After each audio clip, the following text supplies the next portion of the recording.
The 12-issue Hellraiser The Dark Watch is a fresh start in the Hellraiser universe, and let me tell you, Clive Barker has seriously shaken things up. The scene in Hell has been totally revamped. The two Pinheads, Elliot Spencer and Kirsty Cotton, are seemingly out of the picture, and a new guy is calling the shots now. For those who've been following the Hellraiser comics, you know they're usually top-notch, and the Dark Watch totally lives up to the hype. It starts with this guy who's all gung-ho about diving into Hell to meet the infamous Cenobites. But Hell's not what it used to be. Amazingly terrifying things happen throughout the story. There's even stuff like Leviathan's nemesis and a battle between minions of two different Hells. Barker and Seifert, the masterminds behind the story, really take their time to set the mood. It's dark, it's brooding, and it's simply amazing, with some mind-bending art from Tom Garcia and Vladimir Popov's breathtaking coloring. So without further ado, let's get started.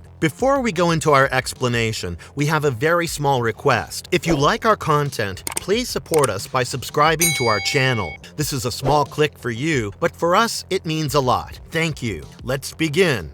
The new boss in town. In a dark room, a guy with terminal liver cancer, a theologian, gets his hands on the infamous puzzle box. The man is totally into dark, mysterious stuff, so he pays a bum some cash for it and starts fiddling with the box, attempting to open it, attempting to solve it. It's got all these fancy patterns and gold stuff that start glowing, which can mean only one thing. The puzzle box has been opened, and a Cenobite has been summoned from the depths of Hell, which you may better know as the Labyrinth, which is ruled by Leviathan. The theologian is totally into it and expects some wild, dark delights. The box does its thing, opens up, and zaps him with this crazy beam of light. Next thing he knows, the room's wall cracks open, and there's this chilly wind pulling him into this spooky corridor. He says, "Hello? Anyone there?" Expecting some sort of welcome party from Hell, which is what he believed would happen. But nope, it's just him walking into the darkness, looking for some answers, or maybe some Cenobites. But that is about to change. He strolls down this corridor,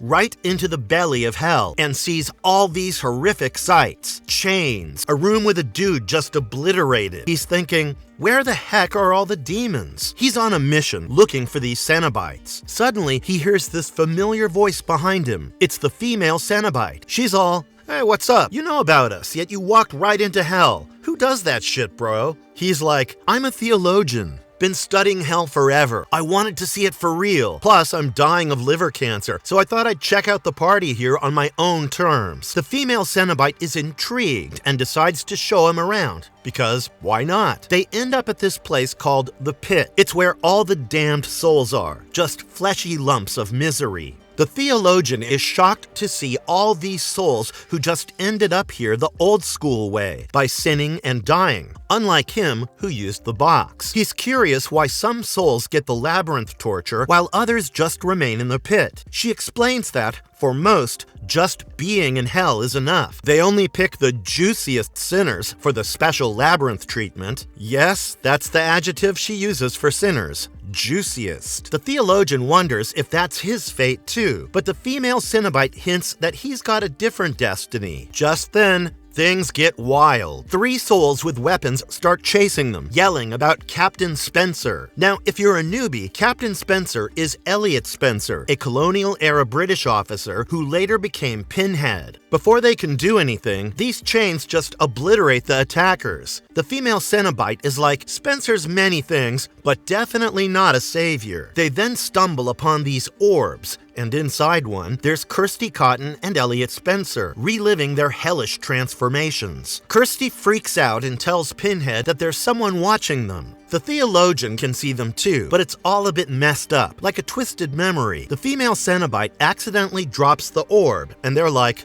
whoa, that was close. If the theologian got trapped in there with Kirsty and Spencer, that would have been game over. He realizes those two were the last high priests of Hell, and now they're stuck in an orb. So who's running the show in Hell now? Who's leading the Cenobites to serve Leviathan's cause? As they're pondering this, they look up at Leviathan, the big boss of Hell, and see this army of new Cenobites marching. The theologian figures out this isn't just a tour. Hell's gearing up for something big. He learns that Hell's got a new boss, and things are changing. The female Cenobite explains that now people have to walk into Hell willingly. No more being dragged in. It's all about free will now. Interesting. Hell's under new management, and things are about to get even crazier. Who is Harry D'Amour? So this new guy running the show is Harry D'Amour, once just a regular private eye turned exorcist. Harry is now sitting pretty as the big boss of Hell. Dude's had quite the journey, and now he's chilling on this freaky skinless warhorse. Harry recalls that the theologian is Marchetti, also known as the Cankerist. This fella's got a rep for being a hardcore Vatican hitman, but this time around, he may be rolling with some other spooky crew. The reality is that he's in Hell to take out Harry, but Harry's like, dude, seriously? I mean, he's practically the master of Hell's order. That gig doesn't come to you if you're easily killable. The female Cenobite tries to take down Marchetti with her classic hooks and chains, but no dice. The guy's got this force field around him, thanks to some holy bling that looks like rosary beads with a crucifix. Totally untouchable. But Harry, being Harry, isn't about to let some fancy force field stop him. He whips out his gun, old habits die hard I guess, and shoots Marchetti. The protective ornament drops, and Marchetti is no longer Mr. Invincible. Now the tables have turned. Harry's got this chamber thing that turns people into Cenobites. Harry goes, "You think you're the player, but you're just the pawn, man." Marchetti's getting the full Cenobite makeover, courtesy of Harry and his hellish tech. As Marchetti transforms, he insists Harry look at the big picture. Soon, the theologian transforms into a freshly carved Cenobite. But the female Cenobite ponders, why was Harry D'Amour, of all people, running Hell? She's got a point. From detective to demon hunter to Hell's head honcho, it's a pretty big professional switch. And there's this new army of Cenobites, right? She wonders what's up with that. The OG Pinhead or Captain Spencer's rebellion in Hell is old news. So why the need for a fresh batch of Hellraisers? It's all part of the game in Hell, and Harry's right in the middle of it. Tiffany's encounter with the Lament configuration guardian. So we're back in the room where it all started. The box, all shiny and gold, catches the eye of the same bum who sold it to the theologian Marchetti. He decides to pick it up, but out of nowhere, Tiffany's voice cuts through. "Drop the box, buddy. Trust me, you don't want to mess with that thing." She's been down that road multiple times before and knows it's bad news. Tiffany doesn't recognize this guy, but we do. He's no ordinary man. He's a servant of Hell, and there's more to him than meets the eye. She's ready to pay him off, but when he refuses, she pulls out a gun and takes matters into her own hands. To everyone's shock and horror, the guy morphs into this grotesque creature, his eyes bulging out of his skull. It's the Lament configuration guardian, a real nightmare fuel, and he's holding the box. Tiffany's just standing there, stunned. She drops an F-bomb because she's seen some stuff,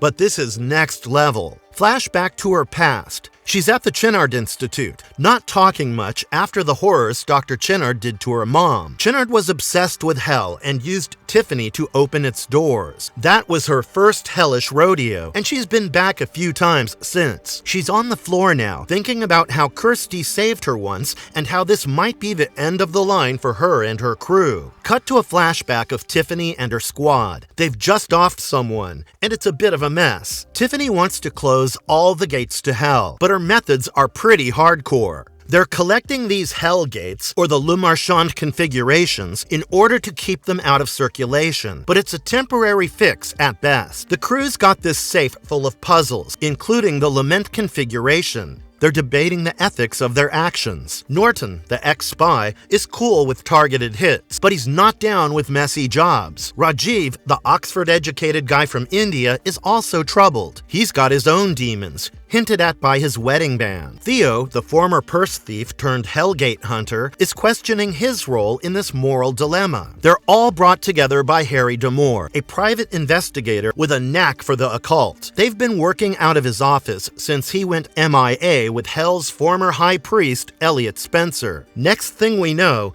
Tiffany's phone rings. It's Norma. Despite the chaos, Tiffany knows she needs to answer. So Tiffany's on the phone with Norma, who's got this psychic gift from Harry. Norma's dealing with a headache from all the ghostly chatter and too much reality TV. She reveals to Tiffany that someone is about to crack open a puzzle box in the Bronx. Tiffany's got to hustle to stop it, and that's how Kirsty ended up where she currently is. Cut to Tiffany facing off with the bum who's got the box. But plot twist, he morphs into this freaky Lament configuration Guardian Cenobite. Tiffany's got this gut feeling that things are about to go south.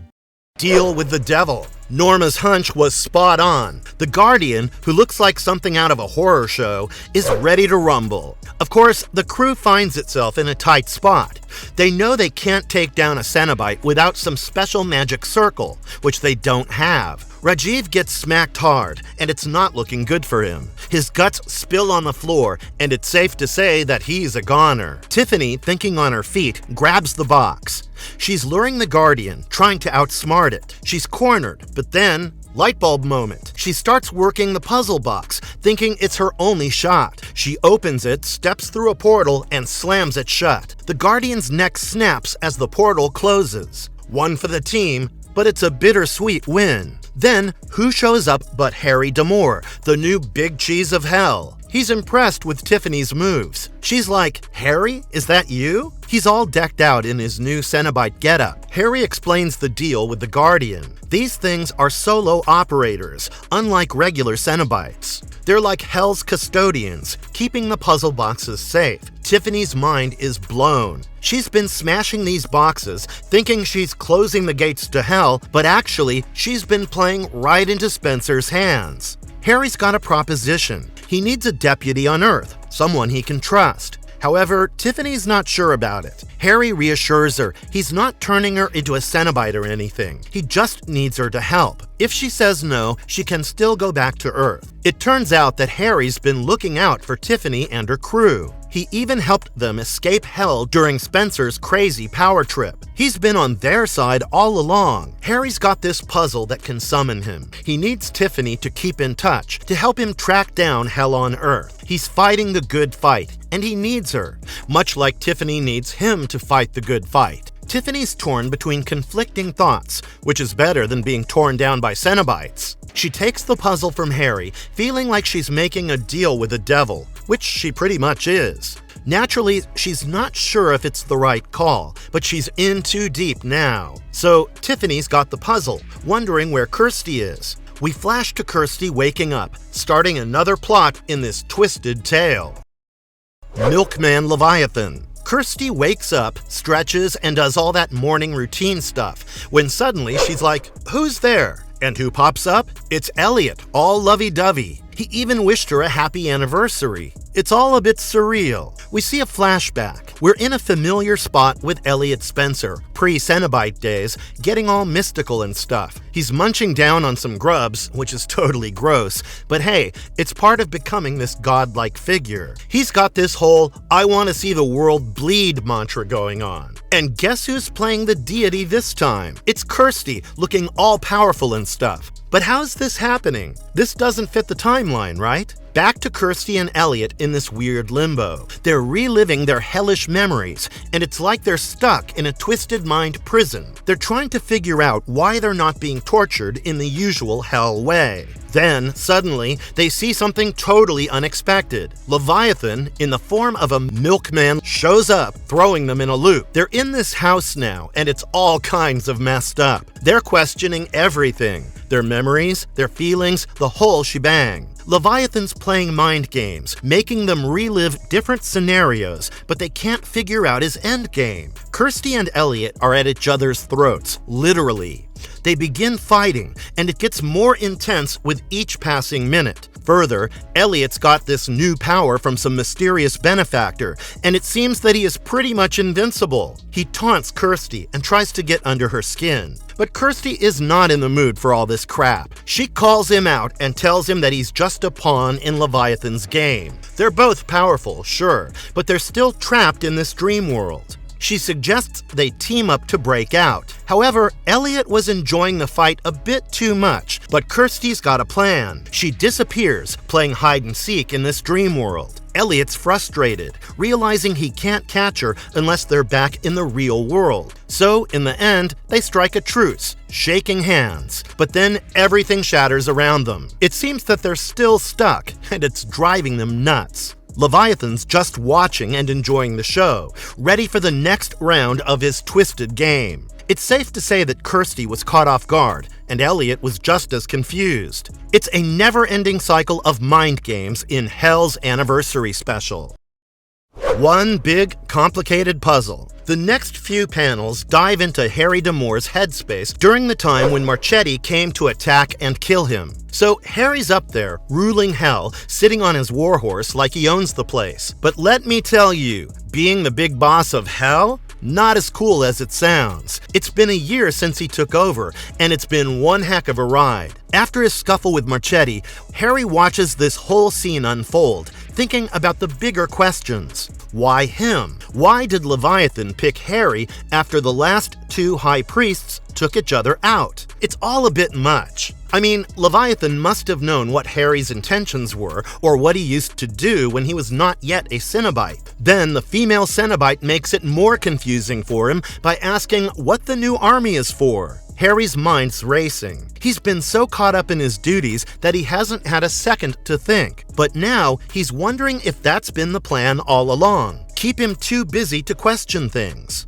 Harry's been around the block, fighting all sorts of demons, some way weirder than Leviathan's crew. He's starting to piece things together. Why him? Is he just a pawn in some bigger game? And what's with this Crusader army? Is it just a fancy name, or is there an actual crusade brewing? Just as he's getting deep into thought, he feels the pull of a puzzle box being solved. It's Tiffany, working out of Harry's old office. She's got all his files and all his contacts. Harry decides it's time to dig deeper and figure out what's really going on. So, you see, we are seeing the same events from Harry's perspective now. He sends Tiffany back to Earth with a box to summon him and instructions to dig up dirt on any weird Hell activity. She's curious about Kirsty Cotton, her sort of mom and Harry's predecessor. Harry's not entirely sure what's up with Kirsty, but he knows she's locked in a memory sphere with Elliot Spencer. Why, though? Is it a punishment, a jailer situation, or something bigger? Speaking of bigger games,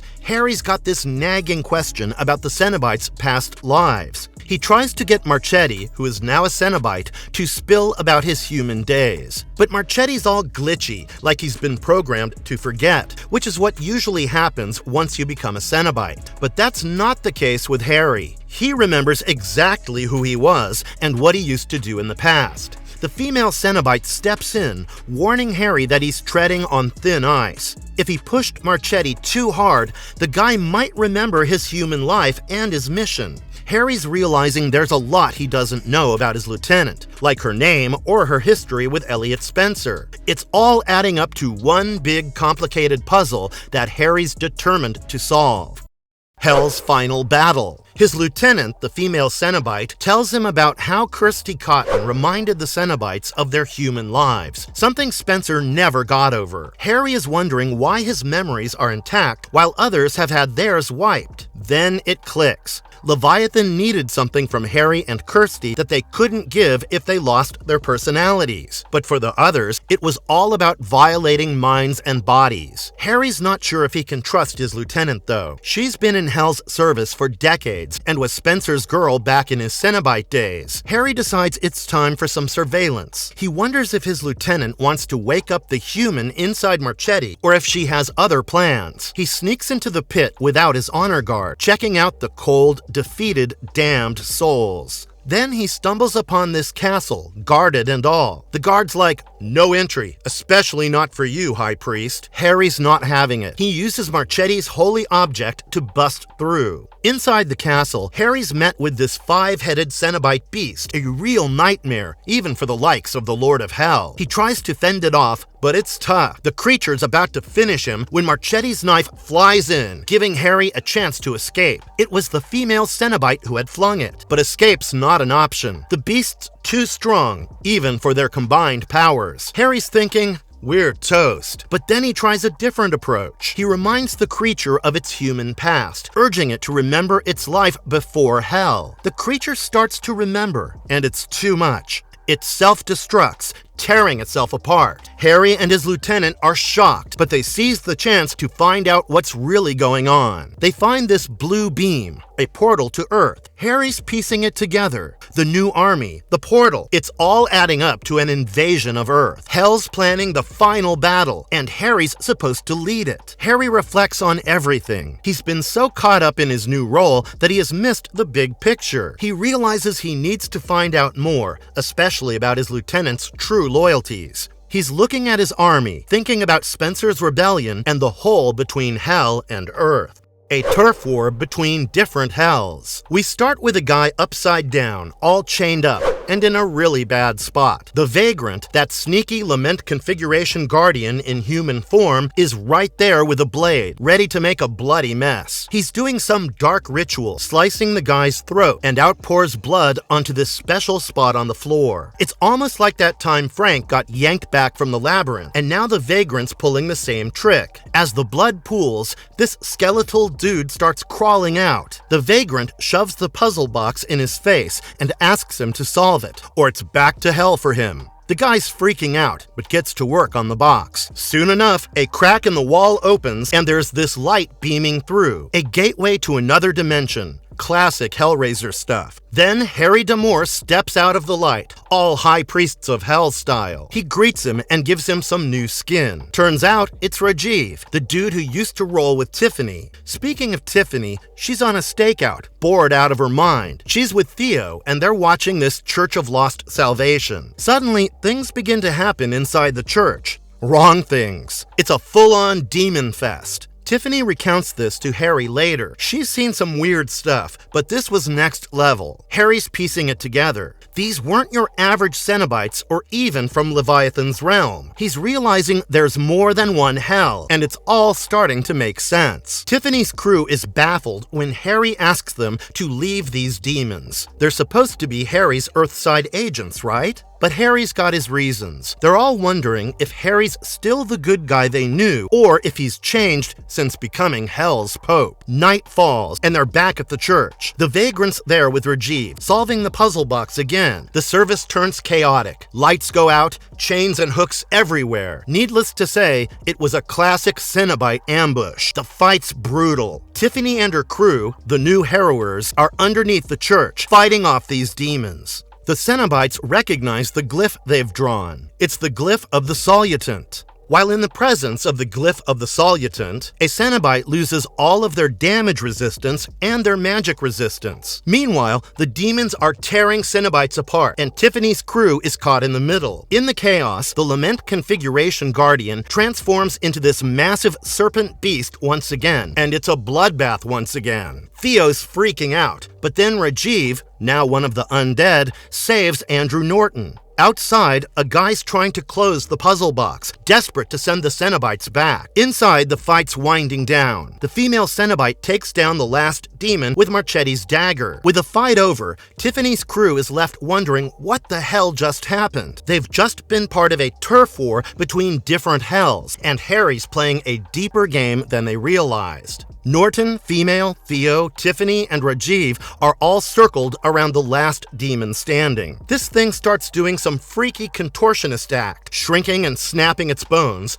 Then, poof, it rolls up and zips back to its own hellish dimension. Everyone wonders what just happened. The female Cenobite explains that this demon, unlike them, can travel between worlds without needing a puzzle box. Meanwhile, outside, the puzzle box has been solved, closing the gateway. The female mysteriously disappears, but not before grabbing Marchetti's dagger on her way. Meanwhile, Rajiv reveals Harry D'Amour brought him back, giving him a puzzle to solve at specific times to open gates for the Cenobites. Tiffany's had enough. She grabs the dagger, determined to deal with D'Amour herself. Additionally, the puzzle box opens up another gateway. But this time, it's not what comes out that's interesting. It's what goes in. The female and her Cenobite squad step into hell through the gateway. They're met by one of the demons from the church, the one that swiped the box from Rajiv. This demon's not alone though. It's come with some serious backup. The Cenobites and demons clash, But something's off. The Cenobites' swords are just bouncing off the demons. Turns out these demons have the seal of the Solutant, the same mark Tiffany used under the church to strip the Cenobites of their invulnerability.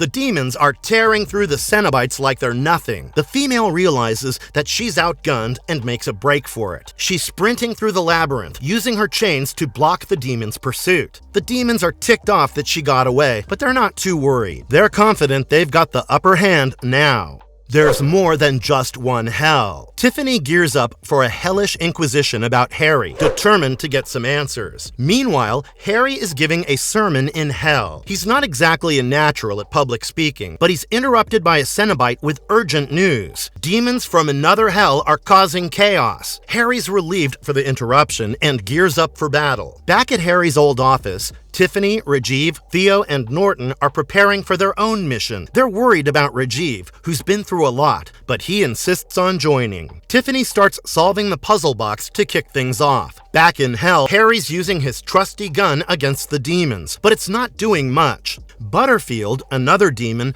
taunts him, which means that they're both protected from Hell's attacks. Harry's not fazed and keeps firing. Suddenly, Harry's yanked out of Hell and into his old office, right in the middle of Tiffany and her crew. Guns are pointed at him, and they're demanding answers about his actions. Harry tries to explain it, but they're not buying it. He's trapped in a summoning circle, and they do not let him out until they get the truth. Harry tries to reason with him, but things escalate. He pulls out his gun and starts firing, desperate to break free. Rajiv confronts Harry, showing him the monster he's become. Harry's defensive, arguing he did what he had to do to save Rajiv from eternal torture in hell. The tension's high, guns are drawn, and everyone's on edge. Harry's trying to convince him he's not a threat, but they're not taking any chances. Just as things are about to explode, they're interrupted. A portal to hell cracks open, and Harry realizes something's pushing through from the other side. It's a Rappery, a hulking demon tank, and Harry's freaking out, urging everyone to let him out of the binding circle or they're all toast. Harry's staring down at this demon from another hell, and Tiffany also recognizes it as a Rappery. Harry pushes against the circle and tries to get out, but Theo was a bit thick and refused to let him go. Harry's desperate and reminds them he's the only one invulnerable because of the talisman. Theo jumps in with a blade because he believes that he has the upper hand, but the demon just shrugs it off. Harry throws the talisman to Theo just in time, which saves him from a brutal claw attack. But then the demon turns its attention to Harry, who's now vulnerable without the talisman. Theo finally gets it, breaks the glyph, and manages to free Harry. But it's a close call. Harry's nearly killed by the demon. Norton steps in with a petrol bomb and sets the nasty Rappery on fire. Meanwhile, in hell, the demons form a giant glyph of the Solutant so that they can assassinate Leviathan. The Cenobites realize they need to act fast if they want to stop the bad guys, assuming that the Cenobites are the good guys here. Back in the office, Tiffany decides to help Harry, but on one condition. They need to use their resources wisely to fight off the demons. In hell, the demons are using the Cenobites' corpses to form the glyph. Meanwhile, female Cenobite finally understands their plan.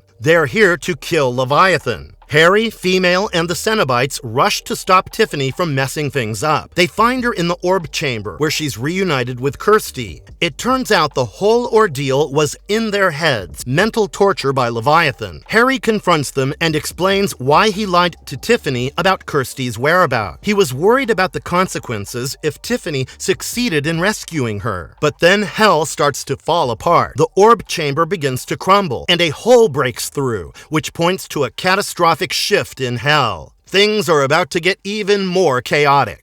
Pinhead 2.0. So by now, hell was literally falling apart, and chaos was spreading its ugly wings. Elliot Spencer, once Pinhead, was now a monstrous demon. I mean, he was more monstrous now. He was reveling in his new form, courtesy of Abaddon's hellish influence. Now, who is this Abaddon guy? Well, he is Leviathan's rival. So Elliot Spencer has now got this whole new vibe going on, and some serious power upgrades have found their way to him. Basically, Spencer is now serving as the legate of Abaddon's army in the Hell of Fury. But not everyone in the army is thrilled about this ex-human leading them. One demon steps up and challenges Spencer. The fool thought Spencer was just a weak human.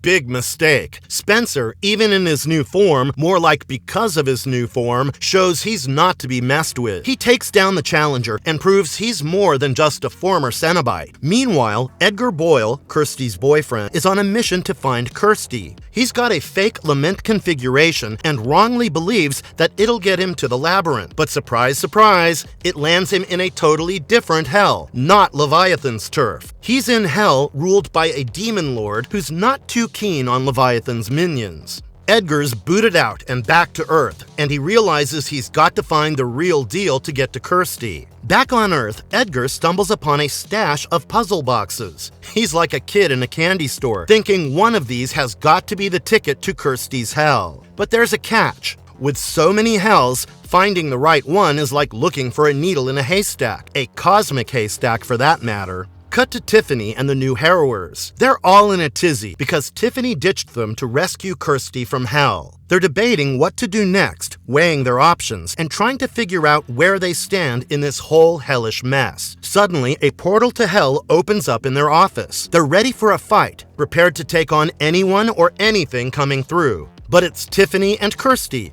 back from hell, and they've got news. There's trouble brewing in the underworld. So we've got Spencer embracing his new role in a different hell, Edgar on a quest to reunite with Kirsty, and the new harrowers dealing with the fallout of their recent decisions. It's a whole lot of drama, demons, and dimensional dilemmas. Hell versus hell. Theo's gone, kaput, thanks to a Cenobite's spike. Rajiv has switched sides and jumped ship to Abaddon's hell. But Harry D'Amour also has a plan. Invade Abaddon's hell. Why? Because apparently there's a whole other level of hell under the labyrinth, and it's full of these nasty legionnaires. These aren't your average demons. They're like the elite forces of hell. Kirsty gears up for war, complete with some gnarly wings that look like they hurt like hell, pun intended. She leaves Tiffany in charge of the labyrinth with the female Cenobite, which is a risky move, but hey, desperate times. Meanwhile, Edgar Boyle, who's been on a wild goose chase for Kirsty, finally makes it to the labyrinth. But guess who's there to greet him? The female Cenobite is ready to chain him up. Edgar's like a lost puppy looking for his owner, but he's in for a rude awakening. Back in the Oubliette, a secret dungeon, Harry is leading his Cenobite army into battle against Abaddon's legionnaires.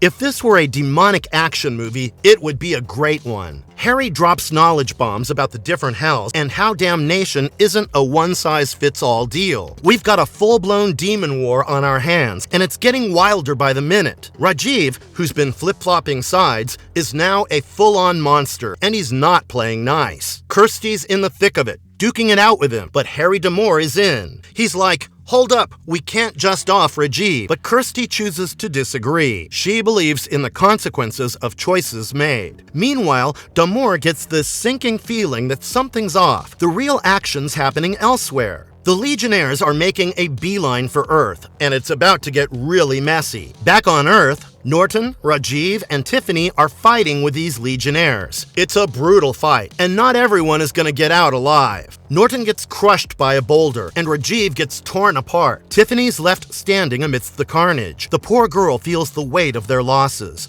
But wait, there's more. Kirsty's got a puzzle box, and she is trying to make a call to an otherworldly ally. But before she can get anywhere, she's interrupted by none other than Elliot Spencer. He's got a message for her from Abaddon. Don't mess with us, or else. And to drive the point home, he's got Kirsty's dad, all skinned and tortured. Kirsty's in a tough spot. She's got to choose between saving her dad or her lover, Edgar. And to make things worse, she's got this weird flesh bowl thingy that's supposed to be a weapon. She's got no clue what to do with it, but she's told it'll come in handy. I'm feeling unusually sorry for this girl. You know, she's found herself in a classic rock and a hard place situation. Final strikes. Kirsty's in a real bind, right? She's got to make this tough choice between saving her dad or her lover, Edgar. It's a real heartbreaker. But then she grabs Butterfield, wraps him in her cape, and they're off, flying up to Leviathan's turf. Pinhead, that old hell priest, just cracks up. He's loving the drama. Down in Abaddon's hell, the demons are all confused. They're like, aren't we gonna chase her? But Pinhead's got other plans. He's cool as a cucumber and says that they've got Kirsty's dad as a bargaining chip. Back in the labyrinth, Kirsty's got this weird flesh orb thingy. She's trying to figure out what to do with it, and Harry D'Amour's like, "It's the oldest trick in the book, so what's the real deal?" Well, they're planning to close the portal the Legionnaires came through. It's risky, but they've got no choice. Then things get wilder. Kirsty and Tiffany are fighting off Cenobites and Legionnaires left and right. It's a total bloodbath. But then Tiffany loses her talisman, and things go south fast. Unfortunately, Tiffany becomes a Cenobite. Meanwhile, Leviathan's chatting with both Kirsty and Pinhead and offering them a deal they can't refuse. He says something like, "Close the hellhole and I'll grant your heart's desire." It's a tempting offer, but Kirsty doesn't want to fall for it. Back on Earth, it's chaos. Legionnaires are tearing through soldiers, but Kirsty, Tiffany, and the Cenobites are holding their own. Kirsty's left standing in the middle of all this madness, holding that flesh orb. She's got to make a move. And she does. She uses the orb to close the portal, thereby cutting off the Legionnaires' path back to hell. The Legionnaires are defeated, but at a great cost. Additionally, the victory is short-lived. Pinhead comes back, and he's got a new role in hell. He's more powerful than ever, and he's telling Kirsty,